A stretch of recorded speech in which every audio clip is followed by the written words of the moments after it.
Chapter 1. Monkey's Story. Monkey pulled out some hairs from his chest, and, crying, "Change!" threw them into the air.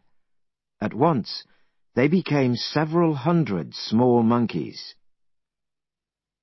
From the beginning of time, the rock was smoothed and cleaned by heaven and earth, by the strong sun and the gentle moon, until one day it broke into 2 pieces and gave birth to a stone egg, about as big as a child's ball.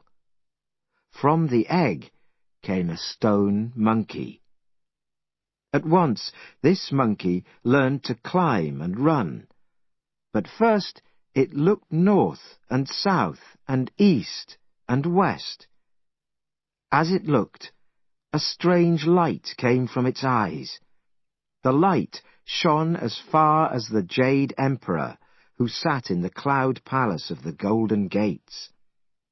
The Jade Emperor asked his ministers to open the gate of the southern heaven and look out at the light. "This light," reported the ministers, "comes from the small country of Aulai, to the east of the mountain of flowers and fruit." And in the country of Aulai, the monkey ran and jumped. He picked flowers, ate grass and fruit, and drank from streams and rivers. His friends were all the animals of that country, and the other monkeys were his family. At night he slept among the rocks, and in the day he walked through the caves. One day the monkeys were washing in a stream, when one of them spoke. "None of us knows where this stream comes from. Let's follow it and find out." So they all ran up the stream until they came to a great waterfall. The monkeys shouted, "Lovely water! Lovely water! It starts in a mountain cave and runs all the way to the great sea. Who can find the place where the water comes from? If one of us could find this place and return safely, we would make him our king." "I will go!" shouted the stone monkey. "I will go!" Look at him. He shuts his eyes, and with one big jump he passes through the curtain of water. But there is no water where he has landed. Instead, he finds a great shining iron bridge in front of him. Monkey walked along the bridge and came to a cave. Outside the cave there was a sign. "This cave of the water curtain in the country of the mountain of flowers and fruit leads to heaven." Monkey laughed and jumped with happiness. He ran back across the bridge, shut his eyes, and jumped through the waterfall to the other monkeys. "Good news!" he shouted. "Good news! Come with me, all of you!" They followed the stone monkey to the cave of the water curtain. There the stone monkey sat down and talked to them. "Gentlemen," he said, "I have been through the waterfall and have come back again. I have given you a home in this cave. So am I not your king now?" The monkeys bowed to the stone monkey, and they all cried, "Great king for 1,000 years!" The stone monkey became the monkey king, and he made other monkeys his ministers. And all the monkeys were happy. During the day they walked and played on the mountain of flowers and fruit, and at night they slept in the cave of the water curtain. They had everything they wanted. Their lives were complete. The Monkey King enjoyed this simple life for several hundred years. But one day, at a great party with all the other monkeys, he suddenly started to cry. The other monkeys all bowed, saying, "Why is our king so sad?" "Today," said the Monkey King, "I am not sad, but I am worried about the future. Sadly, the time will come when I will become old and weak. Yama, King of Death, is waiting to destroy me. I do not want to be born again on earth. How can I live for all time among the people of the sky?" The monkeys all started to cry, each thinking of his own mortality. One of them said, "Only Buddhas and immortals do not go to Yama, King of Death. Only they live forever." "Where can I find these immortals?" asked the Monkey King. "Here on earth they live in very old caves far to the west." "Tomorrow," said the Monkey King, "I shall say goodbye to you. I shall go down the mountain and travel to the end of the world. I want to learn to live for all time and to escape from death." Next morning, he walked to the sea and sailed in a boat to the borders of the southern world. There he climbed out onto the beach, and then he walked and walked through towns and cities to the west. On the way, he learned to wear clothes and to behave like a human. But he met humans who wanted only to be rich and famous. He met nobody who worried about his mortality. One day, he came to the Western Ocean, where he built another boat. Then he sailed to the Western Continent, where he saw a very high and beautiful wooded mountain. At the top of the mountain was the cave of the Moon and 3 Stars, where the immortal Subodhi lived. Monkey at once bowed and touched the ground with his head 3 times. "Where do you come from?" asked the immortal. "I am from the cave of the Water Curtain," said Monkey, "on the mountain of flowers and fruit, in the country of Olai." "That is impossible," shouted the immortal. "Between there and here are 2 oceans, and the whole of the southern continent. You are lying." "I have sailed across the oceans and walked over the continents for more than 10 years, said Monkey. "At last I have reached here."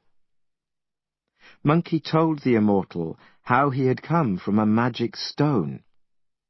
The immortal thought that Monkey was a natural product of heaven and earth, so he agreed to teach him. Monkey jumped up and down with happiness. Day after day, he and the other students learned to speak and behave correctly. They learned to write well and to study the scriptures. When they were not studying, the students grew flowers and trees. They lit fires and fetched water.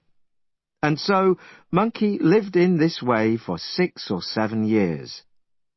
Finally, the immortal sent for Monkey late one night because he wanted to teach him the way of long life. "Come close and listen carefully," said the immortal. Monkey went down on his knees on the floor at the immortal's feet, listening carefully. The immortal recited a magic poem with many lines. The words shook Monkey's soul, and he was never the same monkey again.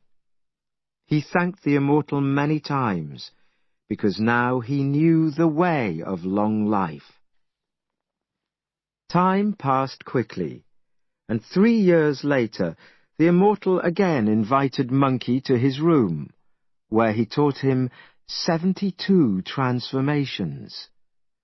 Monkey was a quick learner, and he practiced until he could change himself into something else using all 72 ways. One day, when the Immortal and his students were in front of the cave, admiring the evening view, the Immortal spoke to Monkey. "Monkey, how much have you learned?"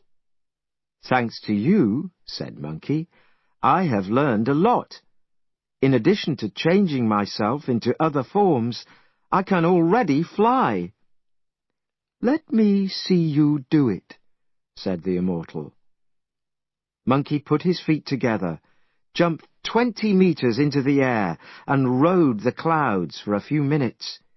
Then he dropped to the ground, saying, "You see, I can ride the clouds." "That is not riding the clouds," said the Immortal, laughing. "A real cloud rider can start in the morning from the northern sea, cross the eastern, the western, and the southern seas, and land again in one day." "It sounds very difficult," said Monkey. "Nothing in the world is difficult," said the Immortal. "Only our own thoughts make things seem difficult.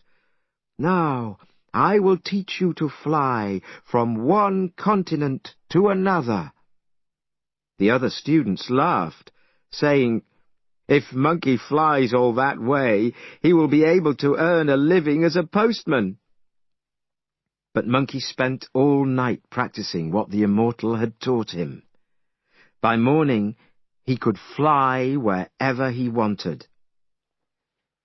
One summer day, some students were sitting under a tree.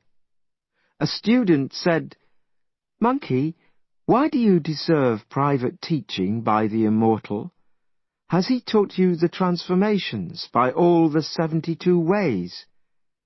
"I have been working on them day and night, and now I can do them all," said Monkey. "Could you show us?" Proudly, Monkey made a magic sign, said some magic words, and transformed himself into a tree. "Well done, Monkey! Well done!" shouted the other students. They all laughed. The Immortal heard their laughter, and he came running out from the cave.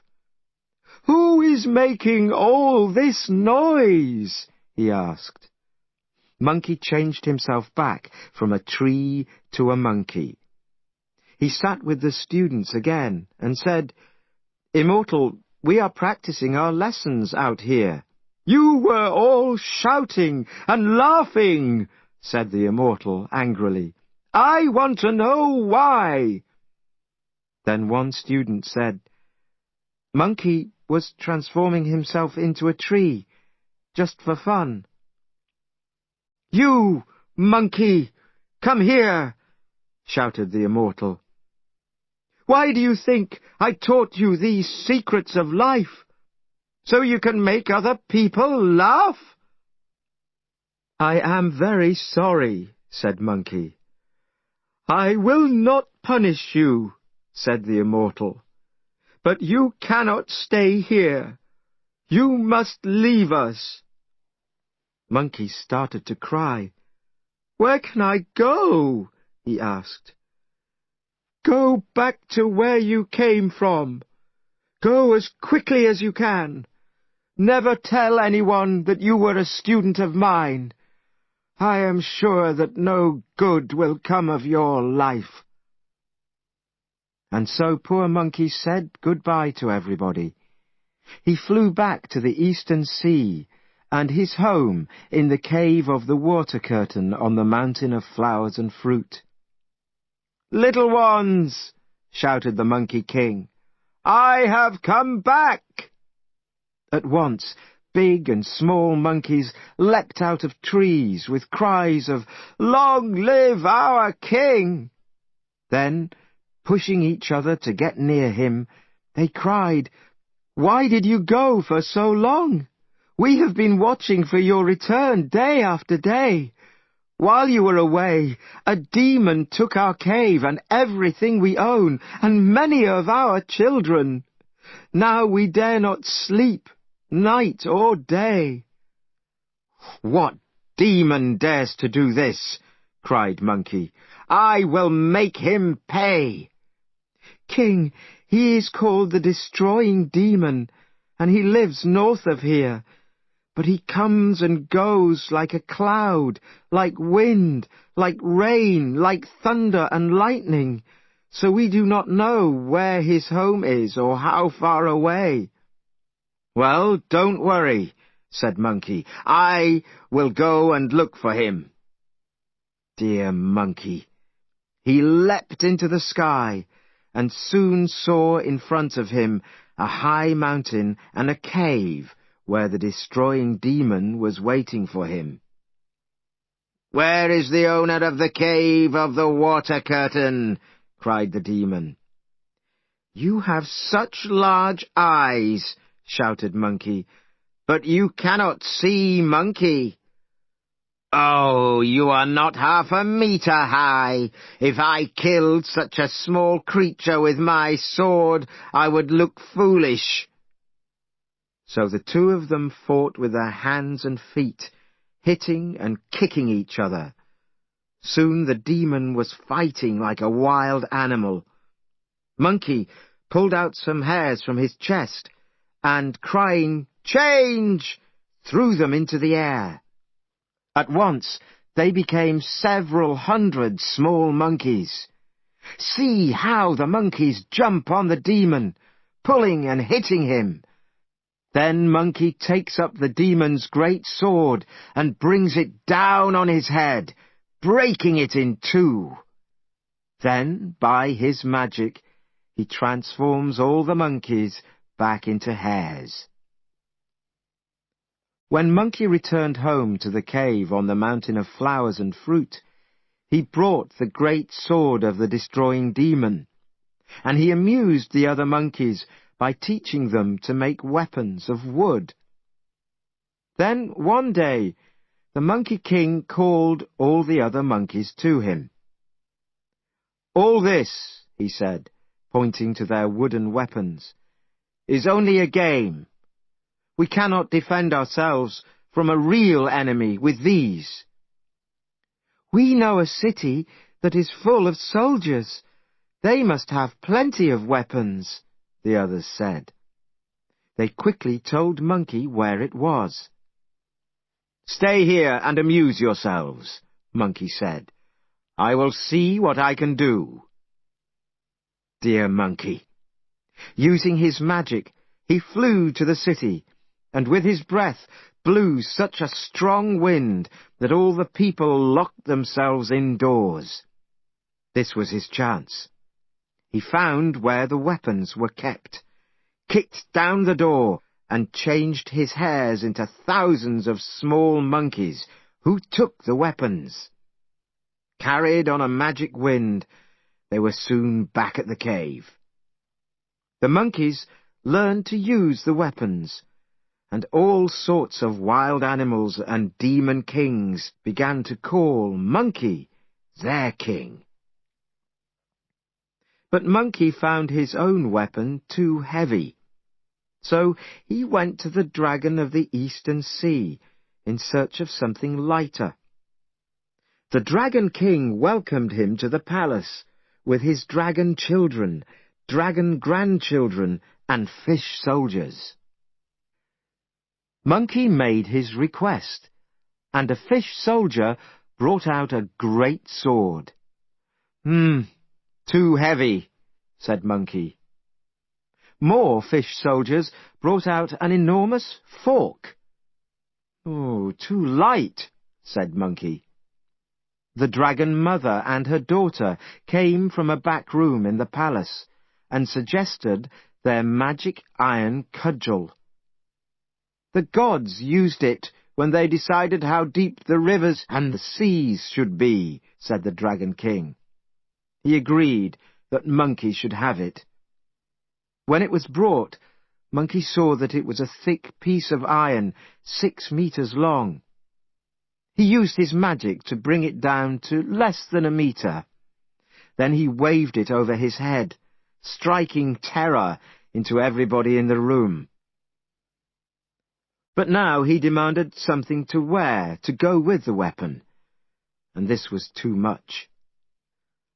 A pair of cloud-stepping shoes, a cap of red gold, and a coat of light metal were brought to him. But the angry Dragon King also sent for his brothers from the southern, northern, and western seas, and told them about Monkey's many requests. The dragon of the south was angry. "Put him in prison!" he cried. "No, no," warned the Dragon King. "We cannot go near him now. If he touches us with that iron cudgel, he will kill us. Let him keep the clothes. We will complain to heaven, and heaven will punish him." Monkey took the clothes, but he knew that they were going to complain about him. Soon after that, the Jade Emperor received the complaint from the Dragon of the Eastern Sea. "How long," the Jade Emperor asked his ministers, "has this monkey existed, and why does he behave like an immortal?" "In the last 300 years he has learned a lot," said a minister. "Let's give him work here in heaven, where we will be able to watch him." This suggestion pleased the Jade Emperor, and a minister was sent to bring Monkey to heaven.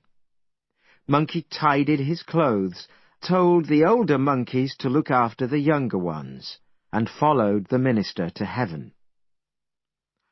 "I am going to give you a job," said the Jade Emperor to Monkey. "You are going to look after the apple garden." Monkey was very happy, and ran to the apple garden to start work. He was told that on the outer side of the garden were special apples. They were ready to eat once in 3,000 years. If you ate one of these, you would become wise, with strong arms and legs and a light body.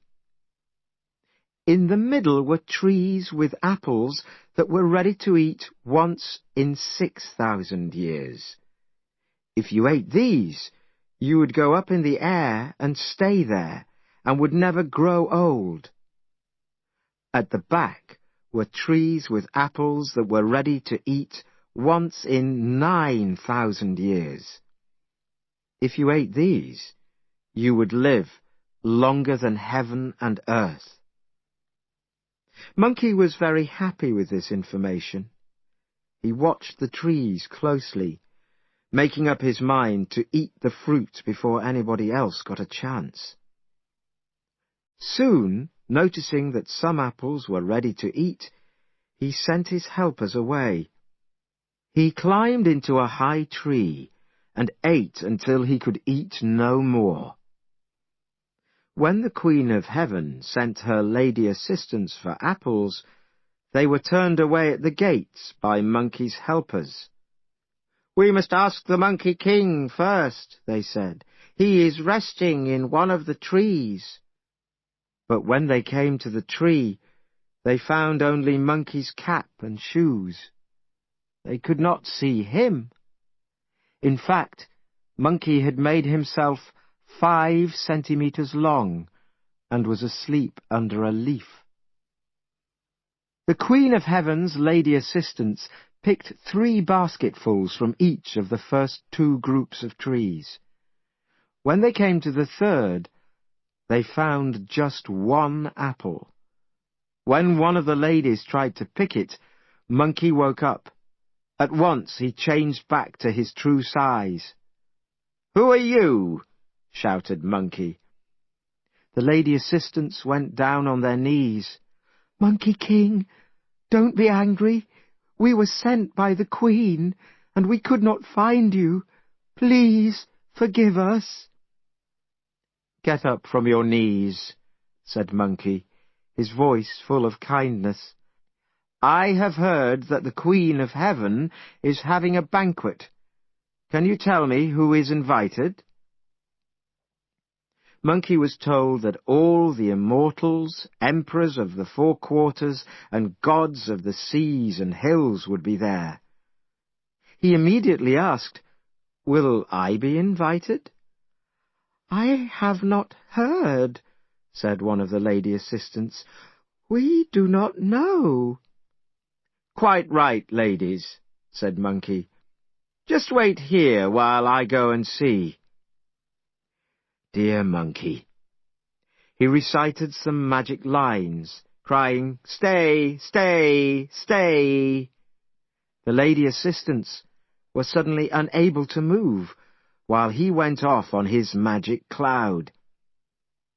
No one had arrived at the banquet yet, but Monkey could smell the food and wine. He sent the servants to sleep by magic. Look at them! How their hands fall to their sides, their heads drop onto their chests, their eyes close. Monkey then took some of the finest and best of the food and drank glass after glass of wine, until he was quite drunk. "Bad, bad," he thought to himself. "I will certainly get into trouble, so I will go home and sleep." But it was too late for that. Back at the apple garden, the Queen's ladies were finally saved. They reported that the Monkey King had eaten many of the biggest apples and had now disappeared. When the great goddess Kuan Yin arrived for the banquet, she found half the food eaten and all the wine gone. When the servants were woken, they explained that the Monkey King had sent them to sleep. That was the last time they had seen the food and the wine. The Jade Emperor was informed, and he sent heavenly soldiers to find Monkey. Monkey was burned in fire for 9 days, and at the end of it his eyes were red, but he was still alive. He was attacked with swords, and the gods of thunder threw thunder at him, but nothing could destroy him. In the end, hearing of this situation, the great Buddha himself arrived and called Monkey to him. "How long ago," he asked him, "did you try to become an immortal and learn the things that make you dare behave like this?" Monkey at once recited, "Born of earth and sky, I am a magic immortal. I am an old monkey from the mountain of flowers and fruit. In the cave of the water curtain, I work and laugh and play. I found a friend and teacher who taught me the great secret. I made myself perfect in the ways of immortality. I learned transformations without limit or end. I tired of the narrow world of men and lived in the jade heaven. But why should heaven's palace have only one emperor? On earth, king follows king, as the strong bow to the stronger. Only a hero fights with the gods of gods." That was what Monkey recited. Buddha laughed. "But you are only a monkey spirit," he said. "The Jade Emperor has been making himself perfect for countless years. How can you hope to take his place and become emperor yourself? You are only an animal that looks half human. Talk no more of this." "Why should he be emperor for all time? Tell him to go and to give me my chance," said Monkey. "That is all I ask. And if he will not, I will see that he never has any peace." "What magic have you got that would help you to take heaven for yourself?" "I have a lot of magic," replied Monkey. "I can jump through the clouds from continent to continent. Am I not good enough to live in the palaces of heaven?" Buddha said, "If you are really so clever, you will sit here in my right hand and then jump off. If you succeed, you can become the Jade Emperor. But if you fail, you will go back to Earth, and you will be punished for centuries." Monkey thought, "This Buddha is a complete fool. How could I fail to jump off his hand?" Buddha held out his hand, which looked about the size of a large leaf. Monkey took the magic iron cudgel that the Dragon King had given him, and that he had transformed into a stick the size of a needle. He put it behind his ear, and then he jumped from the hand as far and as fast as he could. He was flying very fast, but Buddha watched him with the eye of wisdom. Monkey came at last to 5 high pink towers. "This must be the end of the world," said Monkey to himself. "Now I will return to Buddha, become emperor, and all heaven will be mine. But I had better leave some sign that I was here." Pulling out a hair, he changed it into a writing brush, heavy with ink, and at the bottom of the middle tower he wrote, "The great Monkey King reached this place." Then he jumped back to where he had come from. Standing on Buddha's hand, he said, "I have gone and I have returned. You can tell the Jade Emperor that his job is mine." "You smelly creature," said Buddha. "You have been on my hand all the time." "You are completely wrong," said Monkey. "I travelled to the end of the world, saw 5 pink towers, and wrote on one of them. Would you like me to take you and show you?" "No need," said Buddha. "Just look down." Monkey looked down, with his eyes still red from the 9 days of fire. There, at the bottom of the middle finger of Buddha's hand, he saw the words, "The great Monkey King reached this place." Monkey could not speak, and his red eyes opened wide in surprise. At last he said, "Impossible! Impossible! I wrote that on a tower going high into the sky. How did it get on the Buddha's finger? It is magic. I shall go back to look." Dear Monkey! He was preparing to jump again when Buddha pushed him out of the western gate of heaven. As he did, he changed his 5 fingers into metal, wood, water, fire, and earth. They became a mountain, which pressed poor Monkey down with its great weight. The name Mountain of Metal, Wood, Water, Fire, and Earth was written on a large rock on the mountain. Under the mountain there was enough air for Monkey to breathe, but no opening which Monkey's head or hand could squeeze through. Buddha then told a spirit to look after Monkey and give him food and drink.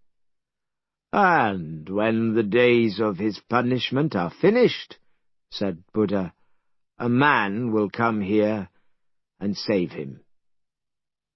Time passed, and then one day the Buddha said to his followers, "I have noticed a lot of difference between the people who live in the 4 continents of the world. The people in the East are polite, peaceful, and cheerful. People in the North are lazy and stupid, so do little harm. In our Western continent there is no killing, although there is little real wisdom. But in the South they are greedy and murderous. A knowledge of the true scriptures might improve them. "Do you have these scriptures?" asked his followers. "Yes, 3 baskets of them," said Buddha. "One speaks of heaven, another of earth, and a third can save people from the wrong way. These are the path to perfection, the only gate to the true way. But down in the real world, people are so stupid that they laugh at them. I need to find someone who will go to the Eastern Land. There he might find a believer who could come here from China. I would give this believer the scriptures to take back to China and change the hearts of the people." The goddess Kuan Yin came forward and bowed 3 times. "I would like to go to the Eastern Land and find someone to fetch the scriptures." "Who would be better than you?" said Buddha.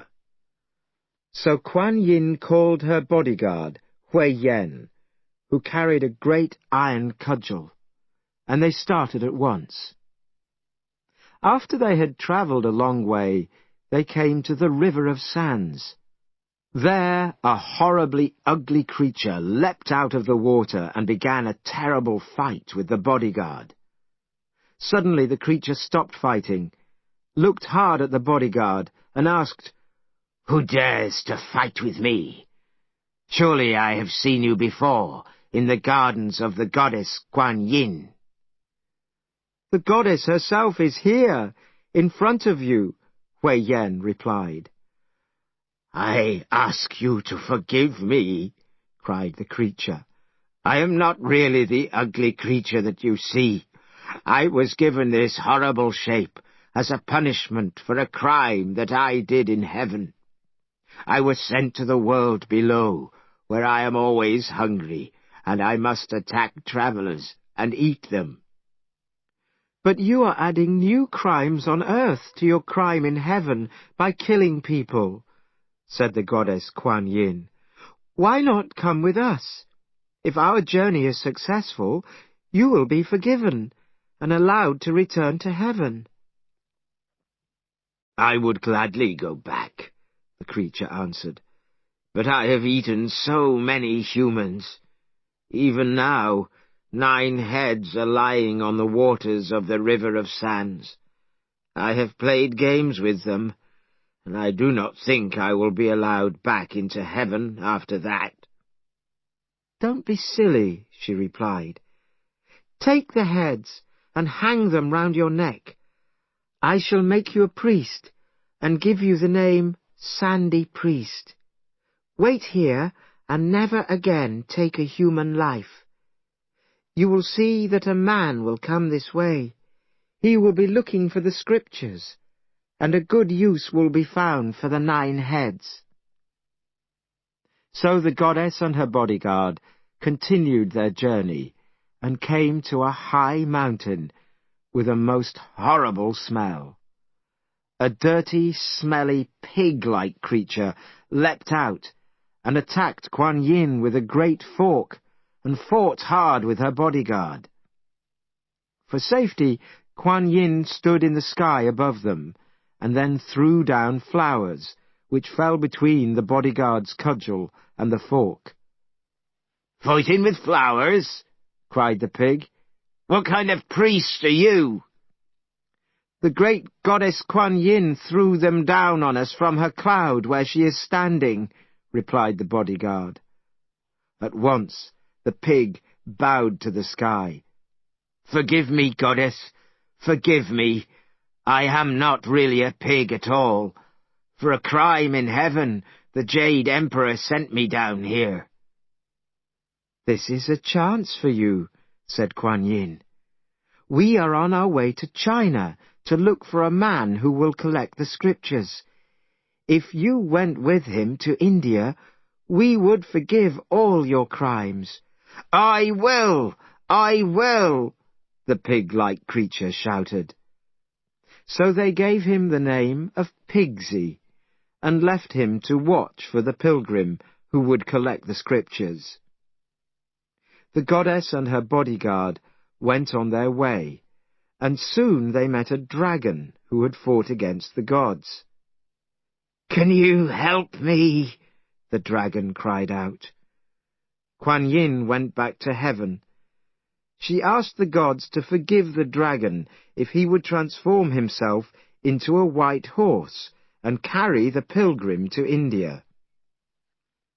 Continuing their journey, the goddess and her bodyguard suddenly saw a mountain covered in magic fog and lit by golden light from heaven. They recognized it at once as the mountain which covered the Monkey King. Kuan Yin looked sad and recited, "Long ago he was purposelessly brave. In his blackness of heart he spoiled the heavenly apple banquet and tried to take the place of the Jade Emperor. Will he ever again be free and win back his name?" Then came a voice from inside the mountain. "Who is reciting a list of my crimes?" Kuan Yin found the spirit who looked after Monkey. This spirit led her to Monkey's prison under the mountain, which was a kind of stone box. Monkey looked out through a thin opening with his red eyes and cried, "You are the goddess Kuan Yin. Why have you come here? Buddha tricked me, and I have sat in this little box for 500 years.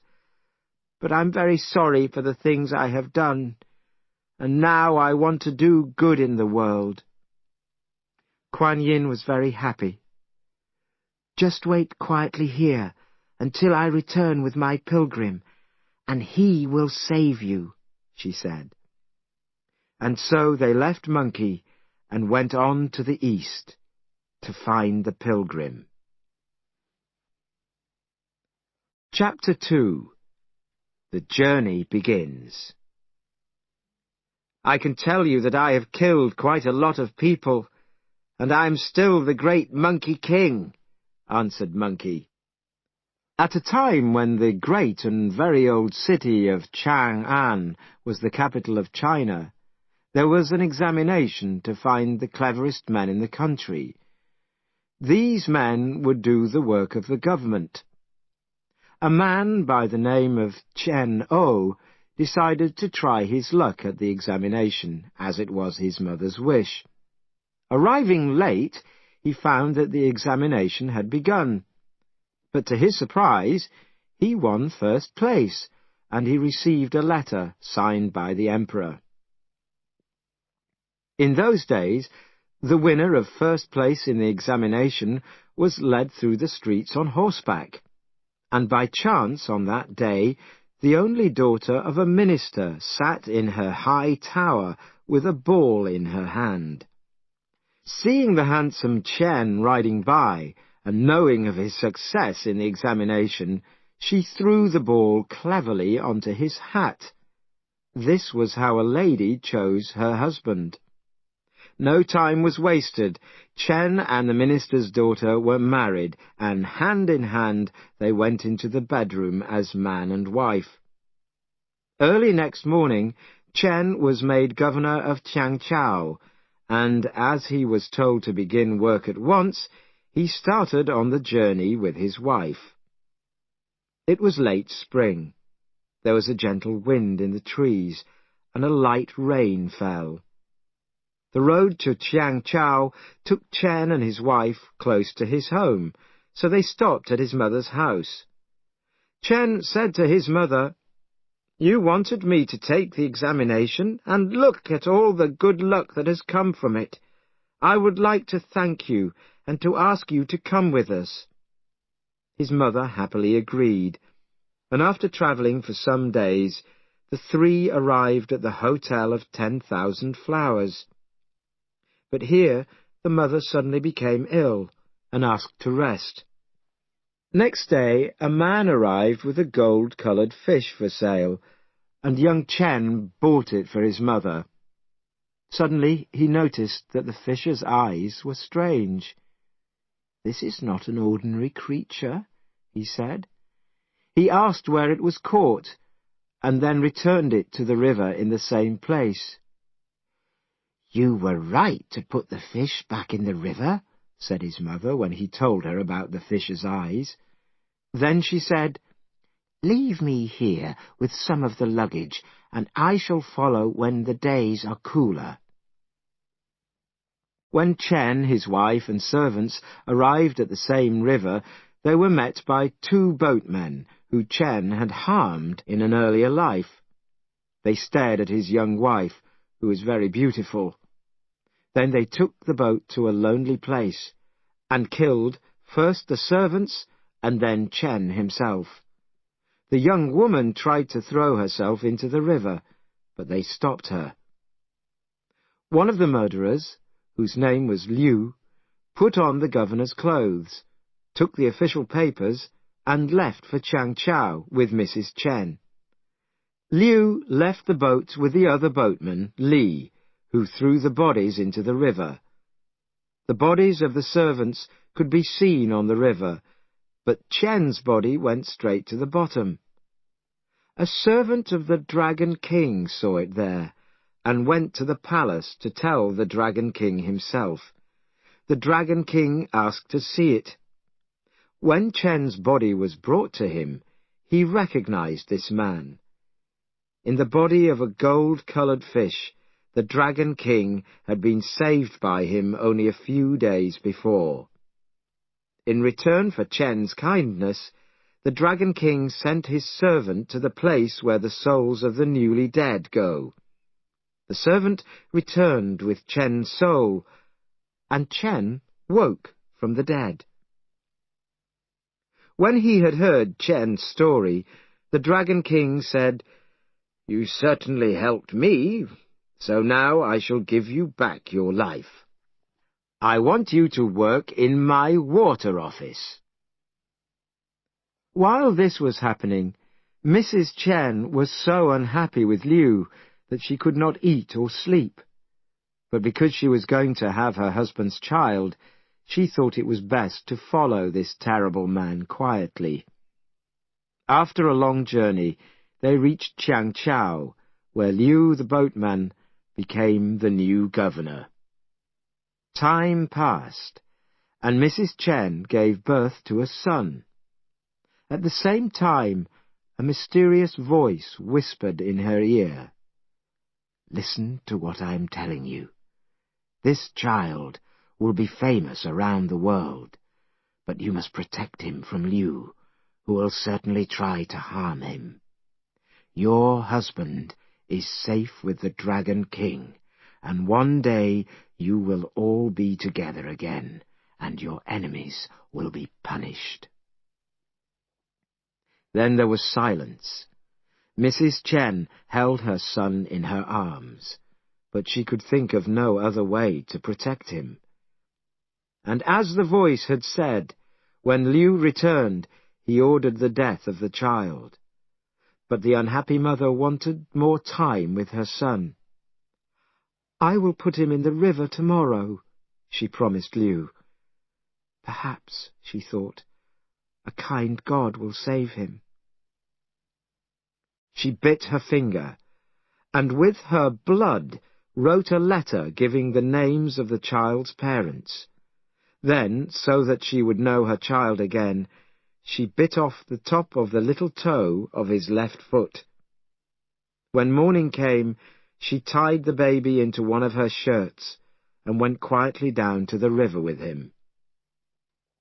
As she stood at the water's edge, a large piece of wood came down the river. Quickly she tied the shirt with the baby in it to the wood, and put the letter she had written in the shirt.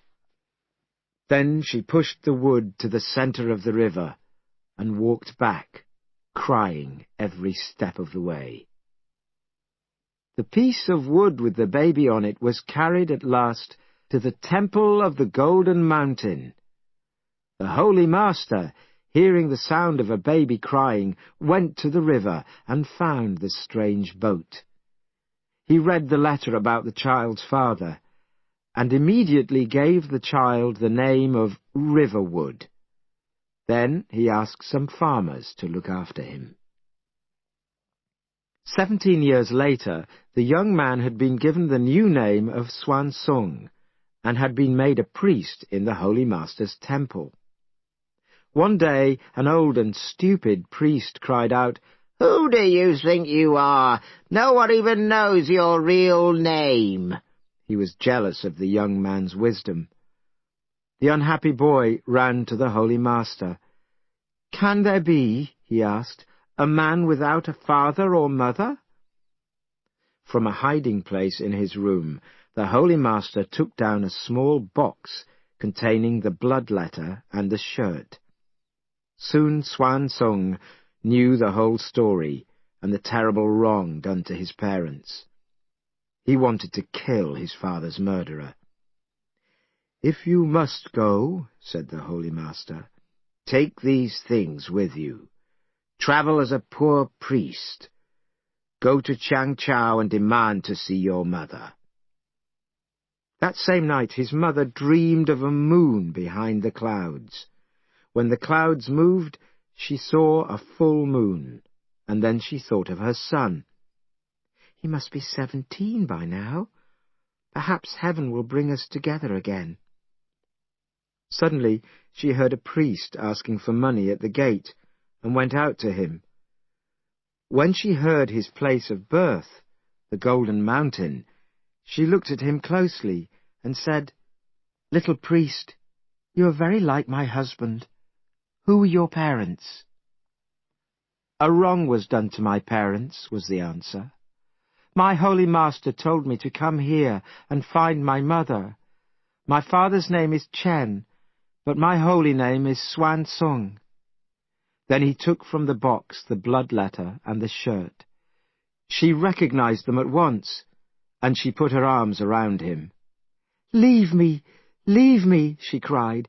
"If Liu finds you, he will kill you. Go now, as fast as lightning. But tomorrow I will say that I have promised 100 pairs of shoes to the poor, and I must journey to the temple to offer this present to the gods. There we can talk." True to her promise, within 5 days 100 pairs of shoes were put on a boat, and with some servants she made the journey to the Golden Mountain. All the priests came out to welcome the visitor, but when she had prayed, she asked them to leave. Then, on her knees in front of Xuanzong, she took off the shoe and sock from his left foot. As she expected, the top of his left toe was missing. Again the mother and son put their arms around each other, and she thanked the Holy Master for his great kindness. Then she gave Xuanzong a ring to take to the Hotel of 10,000 Flowers, where his grandmother had been left behind. "Here also is a letter to my father in the capital," she said. "Tell him to ask the Emperor to send horses and men to kill you and save me. Now I dare not stay any longer, but must return home." Xuanzong went to the Hotel of 10,000 Flowers and asked about his grandmother. The owner of the hotel told him, "The lady was here for several years, but she went blind, and now, asking people in the streets for money, she lives in a box." Xuanzong finally found his poor grandmother, who cried, "Oh, I thought my son had forgotten me, and now heaven has sent a grandson to find me." After paying her bills and leaving her in a comfortable room at the hotel, Xuanzong rushed back to the capital and to the house of Mr. Yin, but they refused to let him in. "No one in our family is a priest," he was told. "Last night I dreamed about my daughter," said the wife. "Perhaps he has a message from her." Xuanzong bowed to them and took out the letter that his mother had written. The minister cried, "Wife, this is our grandchild. Chen has been killed, and our daughter has been forced to live with the murderer. I will ask the Emperor for soldiers to kill that man." The Emperor was wild with anger, and sent an army of 60,000 men to Qiangqiao. They easily found Liu and took him away to cut his head off. Now Yin sent for his daughter. She did not wish to see her father because she was ashamed. Had she not lived as the wife of her husband's murderer? But Yin told her that it was not her fault. He put his arms around her and around his grandson, and kept them in his arms for a long, long time. By now the soldiers had found the other boatman, Li, and had cut his head off too. And where he had killed Chen, Li's body was cut open. His heart was offered to the soul of the man he had killed. The Dragon King heard of this, and he sent a message to Chen. "Congratulations! Your wife and her father and your child are all by the river, offering the heart of the man who killed you. I will now return your soul to you and let you go." Mrs. Chen wanted to throw herself into the river where her husband had died, but suddenly a body came up from the bottom of the river. Mrs. Chen recognized it as her husband's body and cried and screamed. The hands moved, and then the legs, and then the whole body, until Chen himself climbed out of the water. He looked at them in great surprise and said, "What are you all doing here?" A great banquet was ordered, and next day they all left for home. On the way, they called at the Hotel of 10,000 Flowers for the grandmother, and took her back to the capital. At last, Chen became a government advisor. His son, Xuanzong, went back to his work as a priest at the Temple of the Golden Mountain. But when the emperor died, priests all over China were asked to choose the holiest priest, and they chose Xuanzong. At this time, the search was still continuing for a priest holy enough to fetch the scriptures from India. The goddess Kuan Yin, realizing that the holiest priest was River Wood, said to herself, "No one could be a better man than him." In the great city of Chang'an, the new emperor asked Xuanzong to go to India and fetch the scriptures. When Xuanzong agreed to go, the emperor said, "If you dare to go on a journey as long as this, with all its dangers, I will make you here and now the brother of my soul." Then he bowed 4 times. "If I do not reach India, and do not bring the scriptures back to China, I must be sent to hell," the young priest replied. The emperor called for wine and said, "I suggest that you take the name of the scriptures in India, Tripitaka. What do you think?" CD 2. Xuanzong accepted the name, and from that day he was called Tripitaka. It was 3 days before the full moon when Tripitaka left the gates of Chang'an. After a day or 2 of hard riding, he reached the Temple of the Low Cloud. There the Holy Master and almost 500 priests discussed his journey and its terrible dangers and difficulties. Tripitaka pointed in silence to his heart. "It is only the heart that can win against difficulties. I have made my promise, and I cannot go back until I have reached India, seen Buddha, and got the scriptures." Next morning Tripitaka got up early. A bright moon was shining on the snow on the ground as he left. Almost immediately he lost his way, and suddenly the ground moved under his horse. The horse and rider fell into a deep hole. "Take him!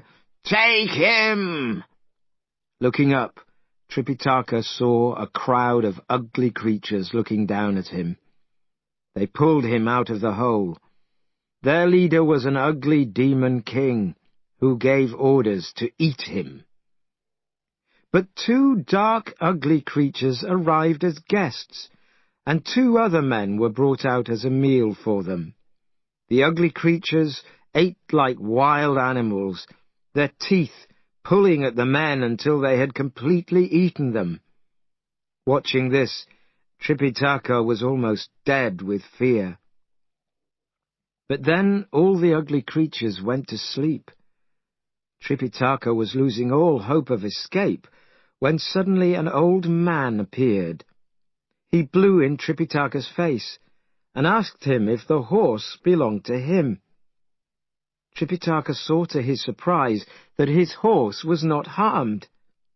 He asked what this place was and who the ugly creatures were. He was told it was a mountain full of demons and animal spirits. "They did not eat you because your soul was too good," said the old man. "It was your soul that saved you. Follow me, and I will show you the way out of here." The old man led him out of that place. Then, as Tripitaka turned to thank him, the old man flew up into the sky on a great white bird. A piece of paper blew down, and on it was written, "I was sent by the gods to protect you on your journey. Remember, the gods will be watching you." Tripitaka could only bow low in thanks before he began his journey again. After half a day, he found himself in difficult mountain country, moving forward slowly over sharp rocks. In front of him, 2 tigers waited. Realizing the danger, he looked behind him, and there he saw an insect that could kill him. On his right stood a wild animal that he had never seen before. His frightened horse went down on its knees. As the terrible creatures all started attacking him at once, a man appeared with a sword. He took Tripitaka from his horse. "I am a hunter, who these animals know and fear. You and I are from the same country, and you and your horse can rest at my house until tomorrow." On the way to his house, the hunter killed a tiger, saying, "This is luck. Enough meat to last you for days." Arriving at a mountain farm, Tripitaka was presented to the hunter's mother, who invited him to stay overnight. But when the cooked tiger was put in front of him, he had to say that, as a priest, he did not eat meat. He was given rice and salad instead. Then, putting his hands together, he said a prayer. The hunter was surprised. "You priests are certainly strange," he said. "You cannot even eat without a prayer." After dinner, the hunter led his guest to a little house full of animal skins. Tripitaka did not like that very much, so his host took him instead to a field of red and gold flowers. There, animals ran to him when he called. Tripitaka had been asked by the hunter's mother to say prayers for her dead husband. So scriptures were read and prayers were said all through the next day until evening. That night everyone in the family dreamed the same dream. The hunter's father had been allowed to leave the lower world and was born again as the child of a rich landowner. This, they were sure, was a result of Tripitaka's prayers, and they all thanked him. They wanted to give him presents of silver, but he refused the presents and left on his journey, with the hunter as his guide. At the mountain between 2 countries, which was steep and rocky, the hunter climbed quickly, but Tripitaka was very tired. "This country to the east," said the hunter, "is our land of tongue, and to the west is the country of the Tartars. I cannot go into their country, so you must continue alone." Feeling a great fear and hopelessness, Tripitaka held the hunter's arm. Suddenly, from under the mountain, a voice cried again and again, "The master has come!" "Who is that?" Tripitaka asked fearfully. "It is the voice of the old monkey, calling from his stone box under the mountain.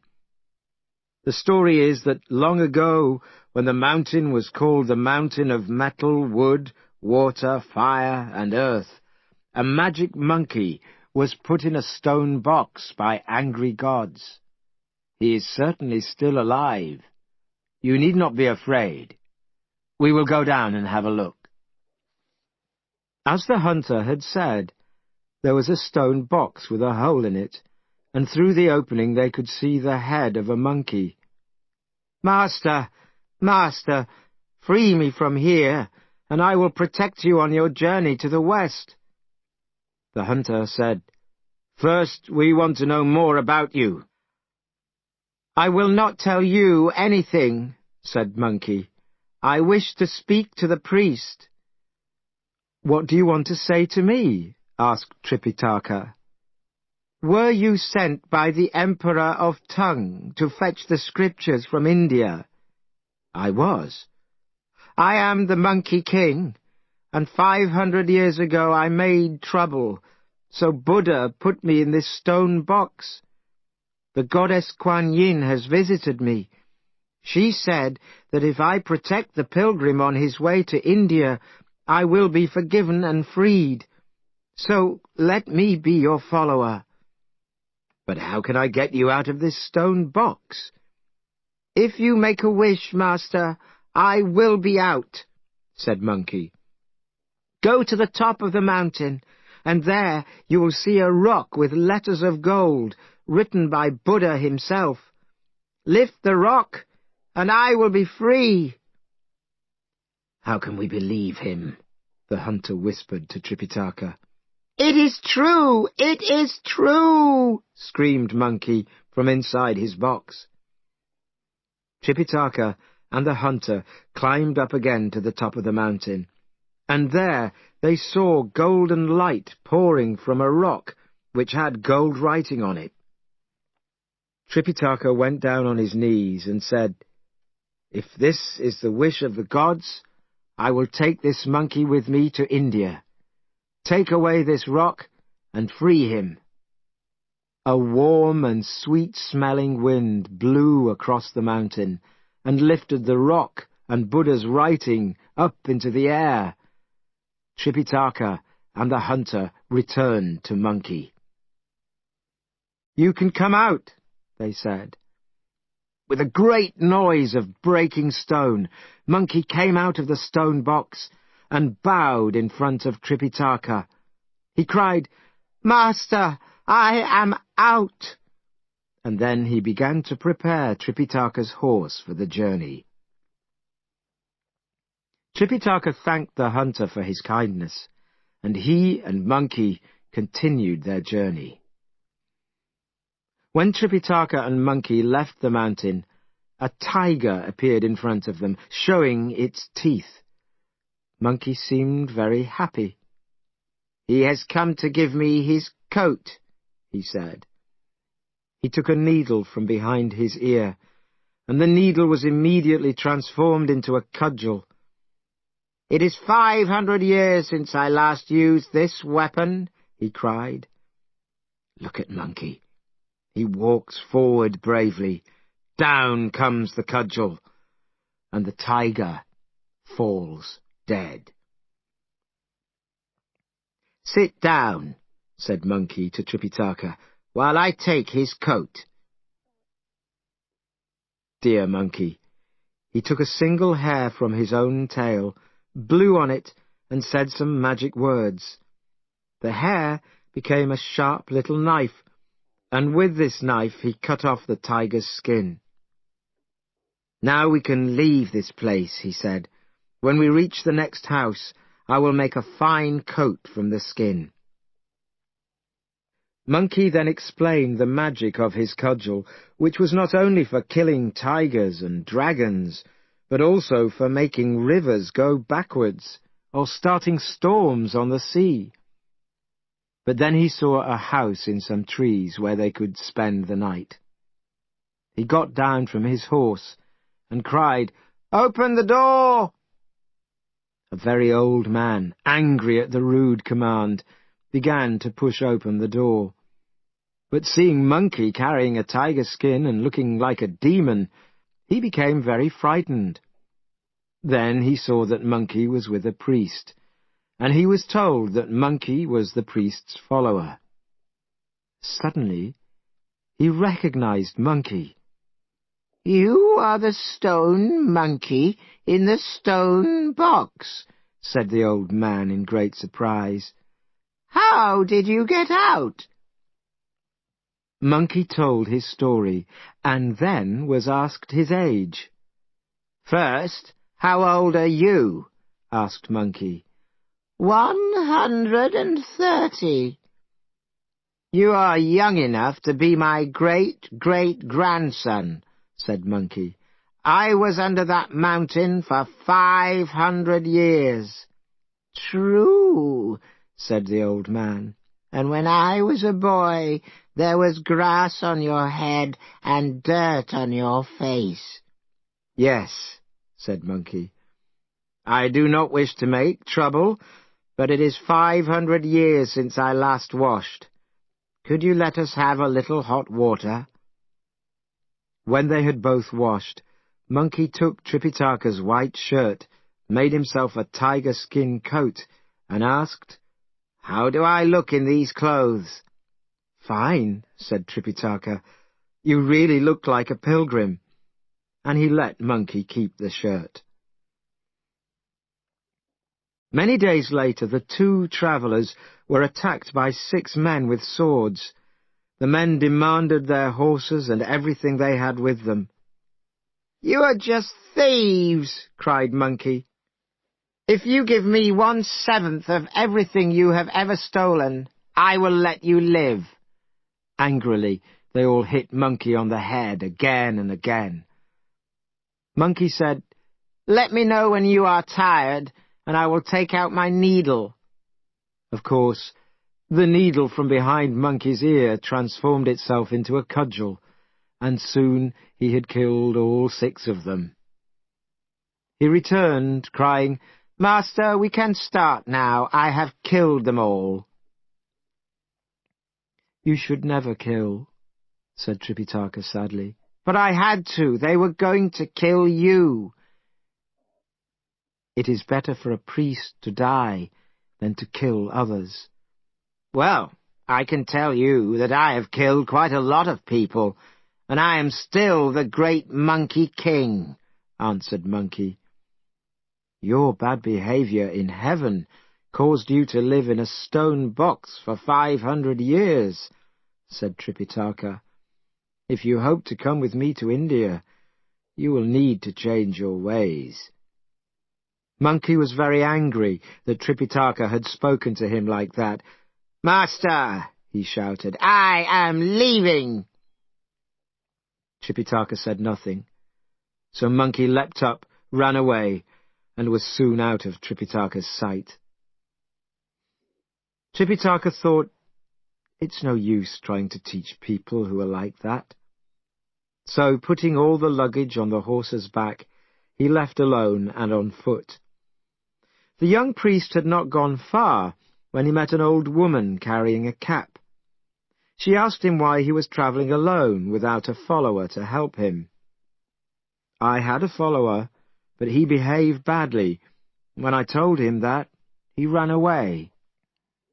"That is unfortunate," she said. "This cap belonged to my son, who died. I can gladly give it to your follower, if he would like it." "He ran away to the east," said Tripitaka. "Then he will certainly go to my house, and I shall send him back. If you want him to return, you will need a spell." She told him the words. "You must make him wear this cap. When he disobeys, Say the words of the spell, and he will give you no more trouble." The old woman transformed herself into a golden light and disappeared towards the east. Tripitaka knew then that she was really the goddess Kuan Yin. Monkey had jumped onto a cloud and was returning to his cave in the mountain of flowers and fruit. On the way, he decided to drink tea with the Dragon King. When Monkey had told his story, the Dragon King told him about the value of patience. "Monkey King, it is necessary to control yourself if you do not want to spoil all your chances." Monkey thought about that, and then jumped up. "Don't say another word," he said. "I will return to my master at once." "Master," said Monkey, when he found Tripitaka sitting sadly by the side of the road, "what are you doing, still sitting here?" "Waiting for you," he answered. "I could not continue alone." "I only went to drink tea with the Dragon King," said Monkey. "If that is true, you should think about my thirst and my hunger too." Monkey went to their luggage to look for food and found the gift of the cap. "If a person wears that cap," said Tripitaka, "they can recite the scriptures without learning them first." "Let me put it on," cried Monkey. "Yes, put it on." As Monkey put it on, Tripitaka pretended to eat some dried fruit, but he was really reciting the magic spell. "Oh, my head is hurting!" screamed Monkey. Monkey fell on the ground, trying to take the cap off, but a metal ring inside the cap was getting tighter and tighter. Tripitaka stopped reciting the spell because he was afraid that Monkey would break the metal ring. The pain in Monkey's head disappeared, but the cap was still tightly there. "You've put a spell on me!" cried Monkey. "Yes," said Tripitaka. "It is called the Scripture of the Tight Cap. Will you make trouble again?" "Never! I promise," answered Monkey, but in his heart he was very angry. He ran at Tripitaka with his cudgel. Quickly the priest again recited the words of the spell, and Monkey fell to the ground screaming. The cudgel dropped from his hand. "Were you going to hit me?" Tripitaka asked. "Hit you? I dare not!" cried Monkey. Tripitaka stopped reciting, because he did not like to see Monkey suffering such terrible pain. "Who taught you this trick?" Monkey asked when the pain stopped. "An old woman who I met recently." "Then it was the goddess Kuan Yin. I will go to the Southern Ocean and hit her with my cudgel." "As she taught me this spell, she can surely use it herself," said Tripitaka. Monkey sat up, holding his head, which still hurt him. "I'm very sorry," he said. "I will travel to India and never leave you. I will protect you until the end." Unable to defend himself, Monkey put the luggage together, and they started off again towards the west. Chapter 3. Tripitaka finds new followers. With her magic breath, she shouted, "Change!" She transformed the dragon into the horse that he had just eaten. It was the middle of winter, and a cold wind was blowing from the north. There was ice everywhere, and deep snow was lying on the ground. But the brave priest, his follower, and the white horse continued their journey across the mountains. They were looking down at a river, when suddenly a dragon appeared in it, and then climbed slowly out of the water. While Monkey and Tripitaka ran and hid, the dragon, moving along at speed and without stopping, opened its mouth and ate the horse. Monkey left Tripitaka sitting on a rock and went back to get the horse and luggage, but he could not find the horse. He took the luggage to the place where he had left Tripitaka. "The dragon is gone," said Monkey, "and the horse is too. It probably ran away because it was frightened." "How are we going to find it?" asked Tripitaka. "Wait here, and I will have a look," said Monkey. Monkey leapt into the sky and looked for it with his bright red eyes. "I cannot see it anywhere," he told Tripitaka. "I think the dragon ate it." "How can I travel if it has been eaten? It is much too far to walk," cried Tripitaka. Poor Tripitaka was so sad that he could not stop crying.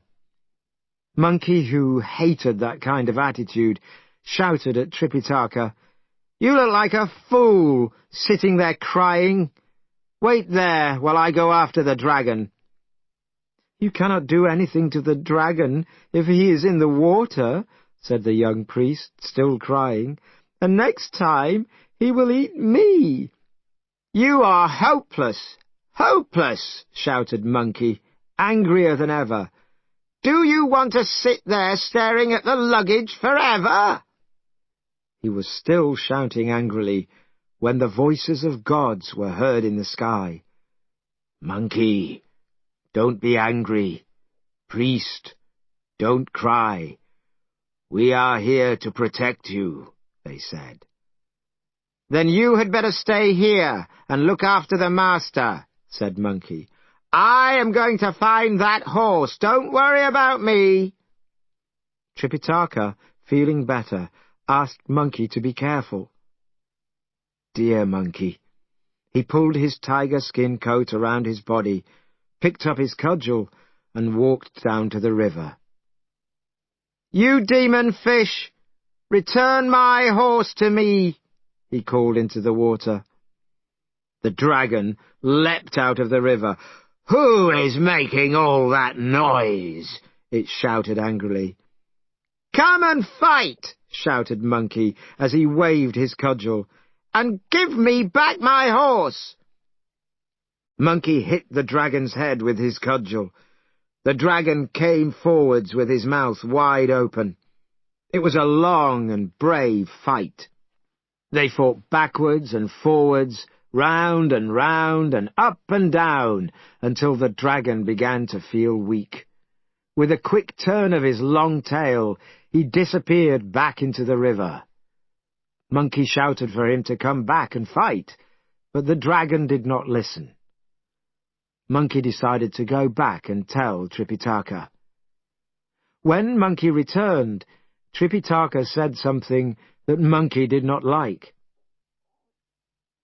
"The other day, after you fought the tiger, you said you could also kill dragons.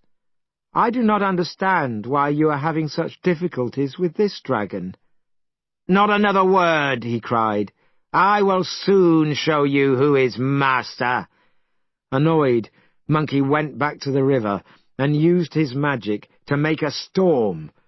The dragon leapt up and shouted, "What sort of creature are you? Where do you come from?" "That is not your business. Just return my horse." "How can I? Your horse is inside me, and if I do not, what will you do to me?" "Look at this cudgel," said Monkey. "If you do not give me back the horse, you will pay for it with your life." Again they fought, and then the dragon transformed himself into an insect and disappeared into the long grass. Beating the grass with his cudgel, Monkey danced around wildly, trying to find him. But it was impossible. So Monkey returned to Tripitaka, who was feeling quite sorry for himself. "I will be dead from cold or hunger before we get across this river," said Tripitaka. Monkey danced and jumped and leapt in anger. But finally he had to ask the goddess Kuan Yin for help. When he saw her, he became angry again. "You told me to look after this priest," shouted Monkey. "So why did you give him a cap that I cannot take off my head? It gives me terrible pains when he says the words of the spell." The goddess laughed. "Because you are so full of tricks. There is no other way to control you." "But what about this dragon? That is your work too. Why did you let him eat my master's horse? You should be ashamed of yourself." "That dragon," said the goddess Kuan Yin, "behaved badly in heaven. If he carries the priest of the Emperor Tung on his journey to India, he will be forgiven, and he knows this. No ordinary Chinese horse could possibly do it. I cannot understand why he ate the horse. I will go with you and find out." She got down from her seat inside her cave and rode on a magic light to find the dragon. When the dragon saw Kuan Yin, he changed into a human. "Did you know that this is Tripitaka's follower?" asked Kuan Yin. "How could I? I asked him what kind of creature he was, and he shouted at me, 'That is not your business.' I ate his horse because I was hungry. He never said anything about looking for scriptures. He never once used the word tongue." "Monkey is fonder of showing others his own powers than explaining anything," said Kuan Yin. "But in future, if anyone questions him, he must say that he is looking for scriptures. Then there will be no more trouble." The goddess went to the dragon and put some drops of sweet water on him. Then, with her magic breath, she shouted, "Change!" She transformed the dragon into the horse that he had just eaten. She told the dragon to change his bad behavior and to promise never to go back to his old ways. "If you keep this promise, you will be given a golden body," she told him, "and you will be given wisdom." The dragon said, "Thank you. I will keep this promise."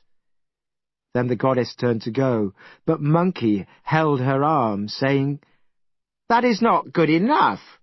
How can I help a priest to travel over these mountains with only a horse? I cannot continue this journey."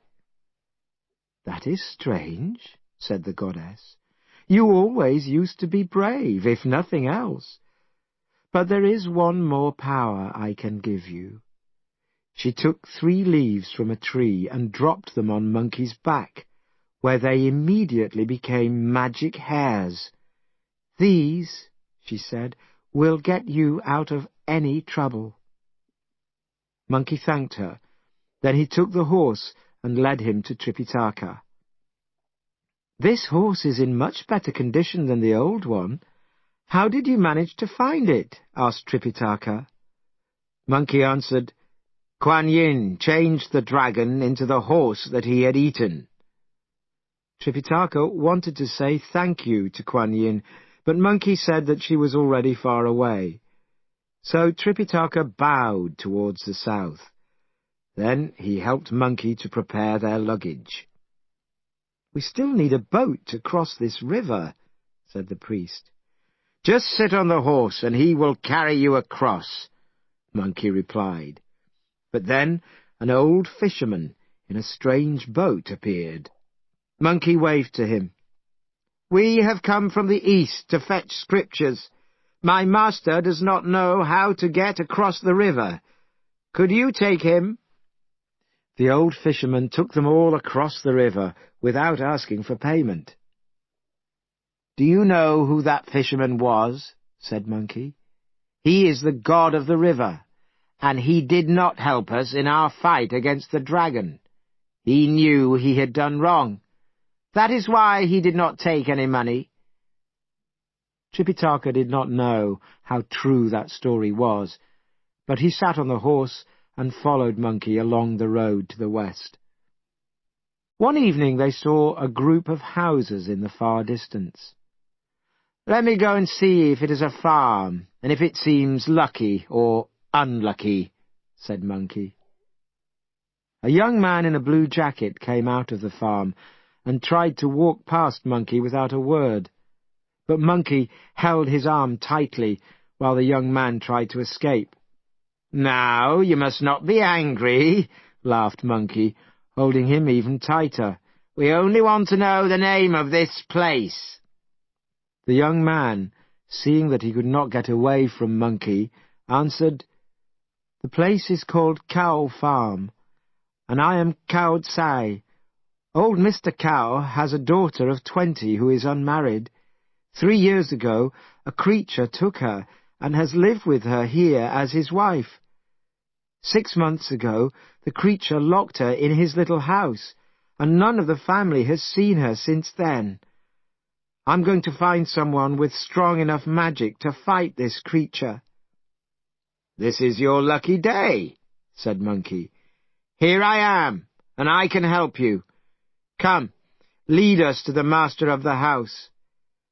"Your words are true, I hope," said the young man. "You will get me into great trouble if you fail." "I promise," said Monkey. "Now, take us in."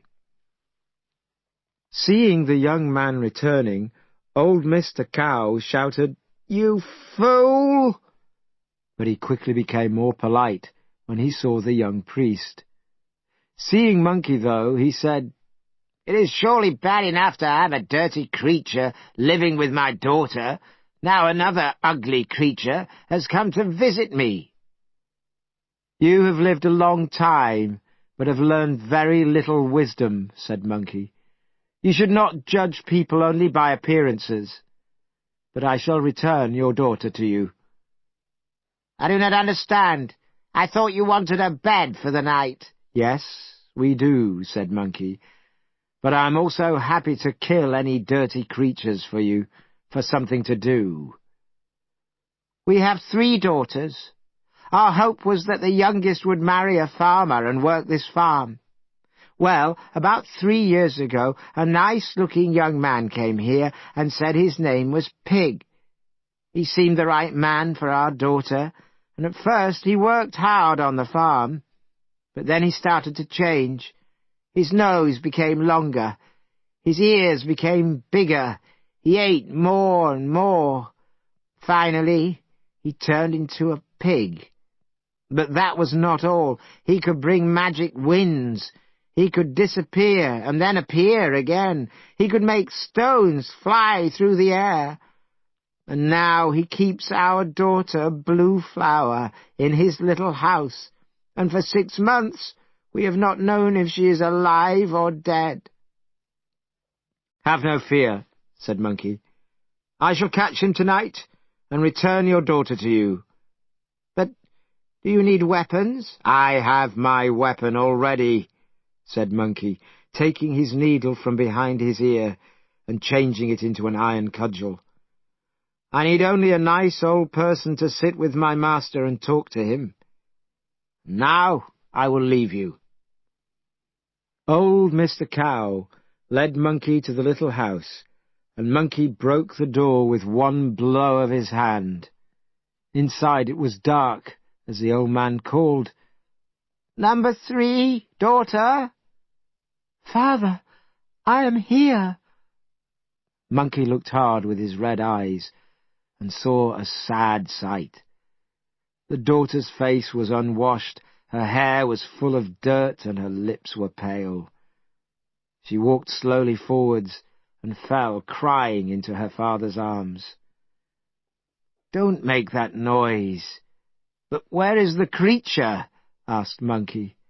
"I do not know," said the unhappy girl. "He goes out early in the morning and does not come back until late at night."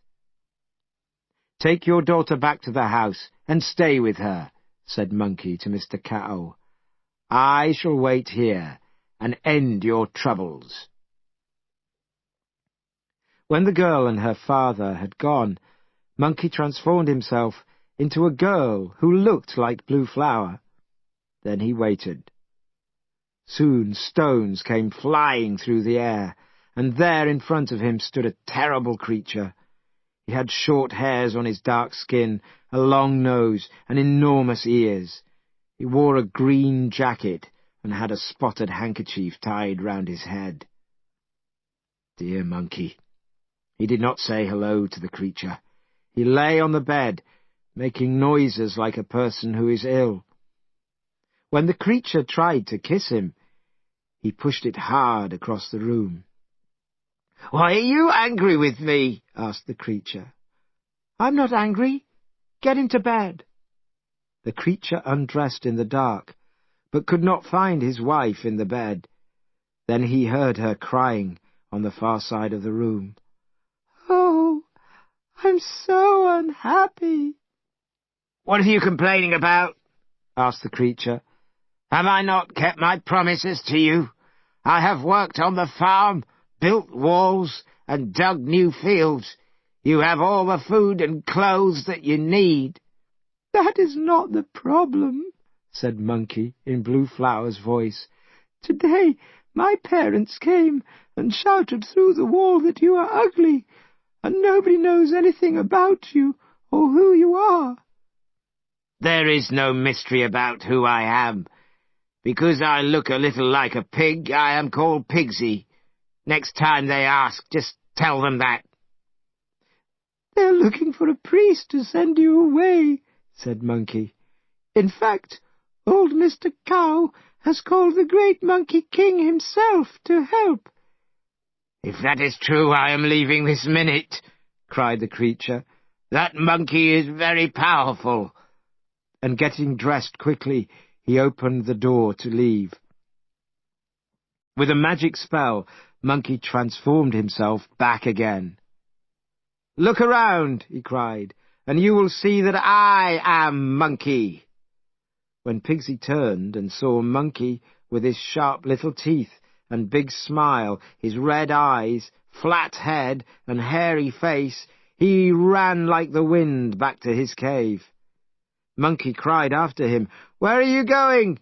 If you go up to heaven, I will follow you, and if you go down to the deepest part of hell, I will follow you there too." Monkey followed the creature to his cave, and it came out waving a fork. They fought together all night, but at last the creature leapt back into the cave and locked the door. Monkey now saw the name of the cave on a rock. It was Cloud Ladder Cave. "I had better return to my master now, because he might want something," Monkey thought. "I can always return and catch this creature." And leaping from one cloud to another, he was soon back at the farm. No one had slept all night, waiting for Monkey's return. Tripitaka was sitting with the old man when Monkey arrived. "Master, here I am," he said. "Did you have to go a long way to catch the creature?" asked Tripitaka. "That is no ordinary creature. He used to live in heaven when he was in charge of water spirits. But he did wrong, and he was sent down to earth as a pig-like creature. He still has all his magic powers. I chased him to his mountain cave, where he fetched a large fork, and we fought all night. As the sun came up, he gave up the fight and locked himself in his cave.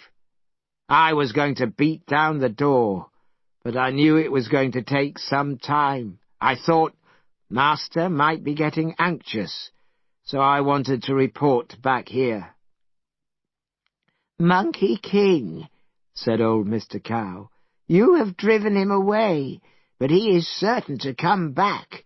If you can get him for us, you can have half of all that is ours." "I think you worry too much about him. He knows that he eats a lot, but he has also done a lot of work around here. He feels that his work easily pays for the cost of feeding him.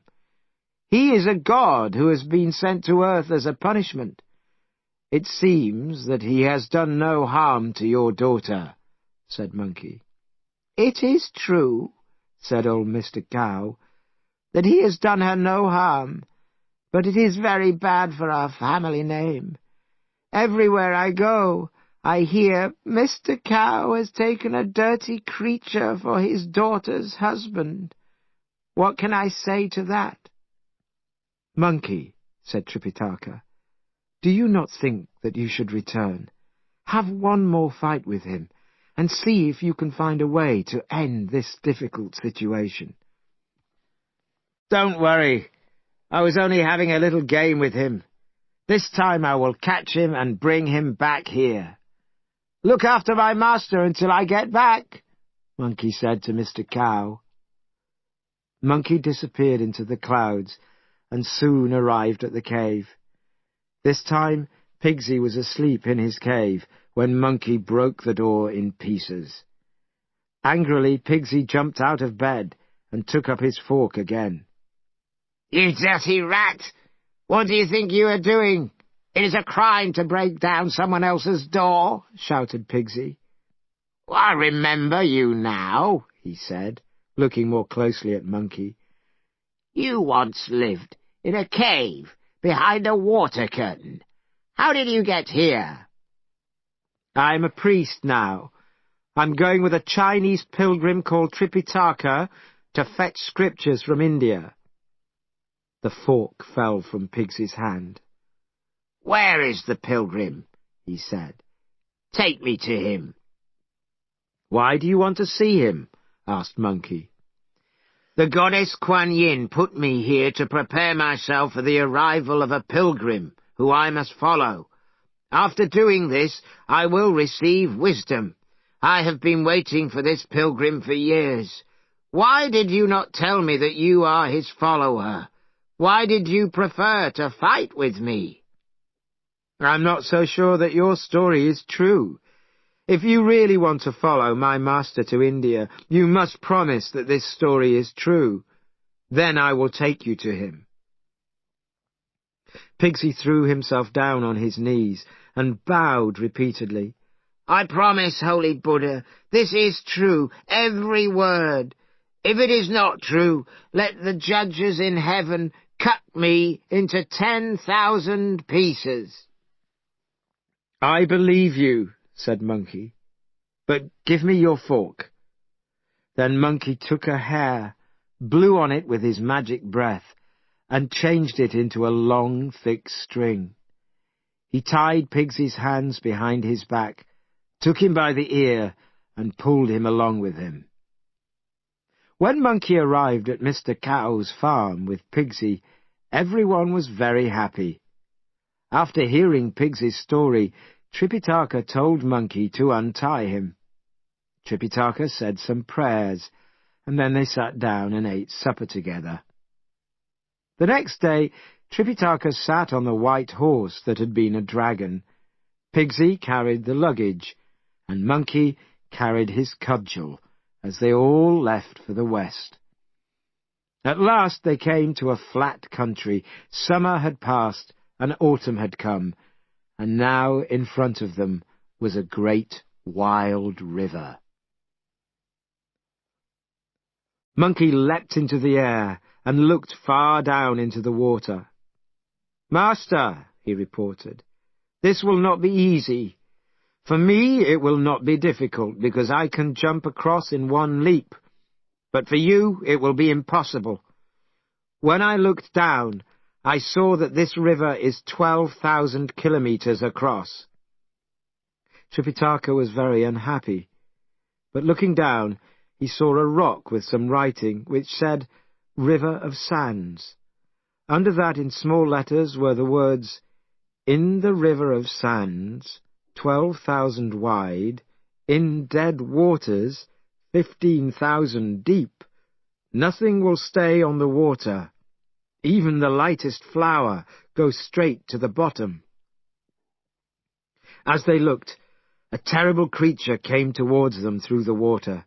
His eyes were like bright lights, and around his neck were 9 heads. He rushed straight at the pilgrims. Monkey pushed Tripitaka to a safe place, while Pigsy attacked the creature with his fork. The creature fought hard, and the fight was a good one. Monkey was impatient to join in, and at last, with a wild scream, he leapt at the creature. As he brought his cudgel down on its head, it disappeared into the water. Pigsy was very angry. "Brother, who asked you to fight my fight? That creature was just getting tired, and I had almost finished him. You have spoilt everything." "I am sorry," laughed Monkey, "but I could not stand and watch. I've not used my cudgel for months, and I got so excited that I could not stop myself. I wanted to join the fun." So, hand in hand, they returned to Tripitaka. "It will be your turn next time," promised Pigsy. "Thank you, but I am really not at my best in water," said Monkey. "I'm happier in the clouds, and I have enough tricks on land. If you can make this creature leave the river, I will come and help you." Pigsy went into the river and discovered that he had not lost his water magic. He soon found the creature at the bottom of the river. "You ugly pig!" the creature shouted. "Can you not see that I am not an ordinary creature? I am a god. One day, at a banquet in heaven, I accidentally broke the Jade Emperor's bowl. He was very angry, and I was sent down here to the River of Sands. When I am hungry, as I am now, I eat people.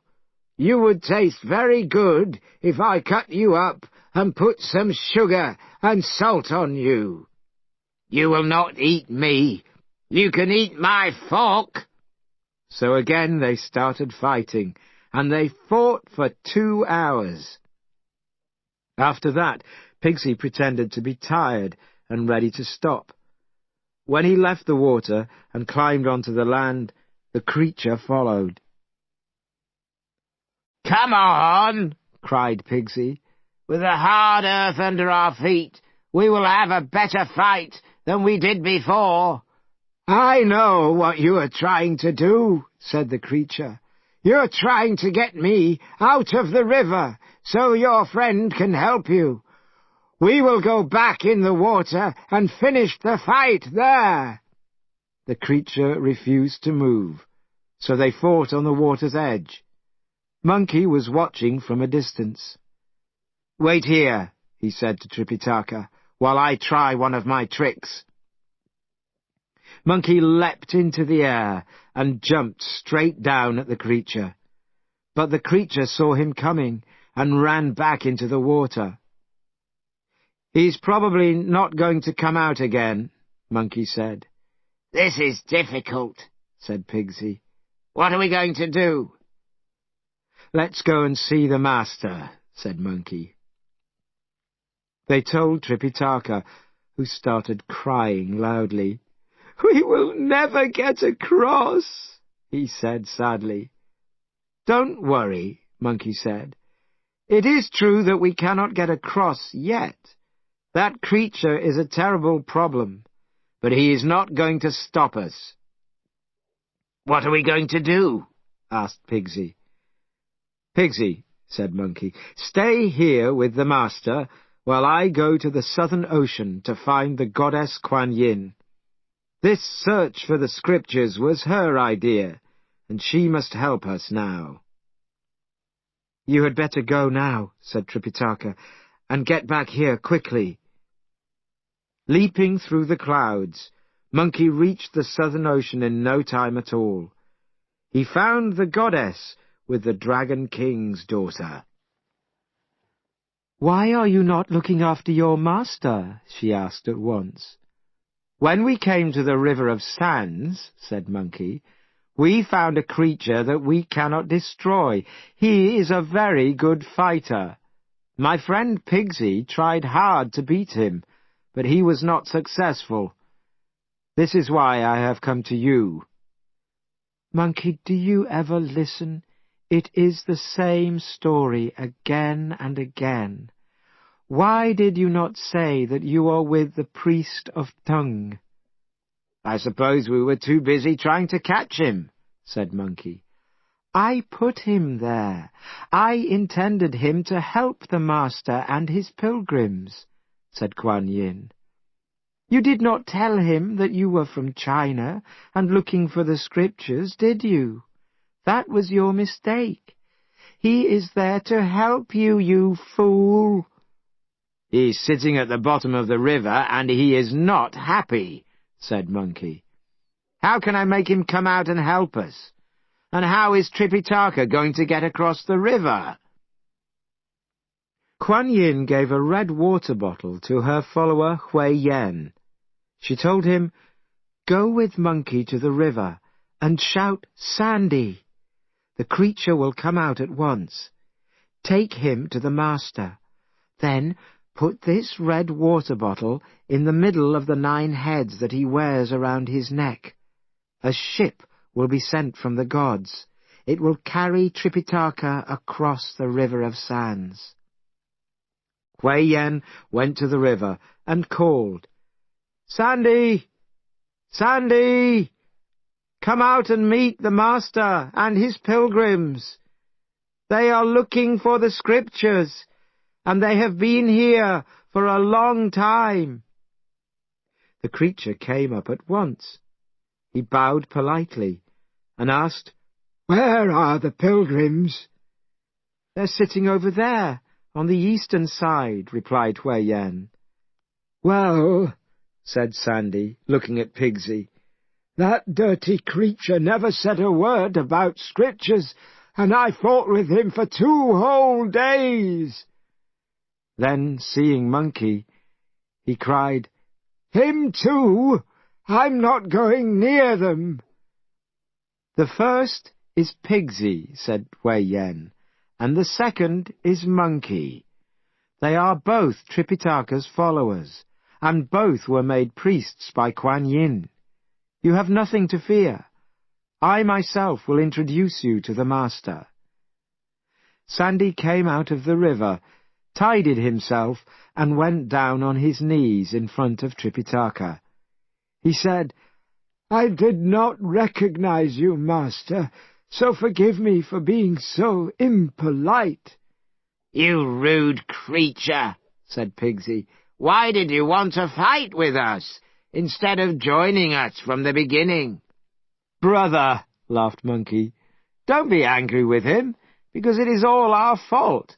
We never told him that we are going to get the Scriptures." "Do you really want to be a priest in our religion?" asked Tripitaka. Sandy said that he did, so Monkey was asked to shave Sandy's head.